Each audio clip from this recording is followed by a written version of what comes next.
in meetings all day long, people are either empowering each other to be more creative and solve problems faster and lean into their strengths, or they're squashing each other. And how do you actually influence those behaviors at scale? Because I believe that there's not a lot of bad actors on purpose. People have good intentions, but they might lack self-awareness or emotional intelligence, or just show up with different strengths. I'm gonna hunker down right now on the one that we are probably all most jaded and doubtful of, which is company values. I know that they get a bad rap of, they put them on the wall or on the website, but nothing ever comes of them. That might be the norm, but it shouldn't be. And it's a lot of work to ingrain values in the day-to-day of your company, but it's possible and it's highly effective. So I'll share a couple of things that we do here at Cloverleaf.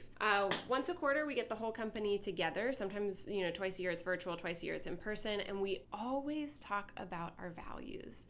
And we award people who are really living out the values, but we also hunker down on one specific value that we just feel there's more of a need to talk about. And then another thing is we use this tool called Bonusly. Everyone in the company has a number of clovers where they can award each other, and they have to tie it to a value. So they could say, hey, thanks for owning it, which is a value, on this thing, here's 10 clovers. Those clovers turn into cash money. So all day, people are celebrating each other, living into our values here at this company, which reinforces it. And then another thing is I talk about our values in our leadership team meeting, and I talk about our values in my one-on-ones. And now I know that my people also do that with their people, because I am modeling that as the leader. So it should be in public ways and it should be in private ways. We need to be talking about how we are either doing well or not doing well on a value, because that is really what helps people understand the way that they should be thinking about showing up. You could be listening to this and be like, well, you're the leader of the company, you're a co-founder, of course you have that influence. But I'm also a huge believer that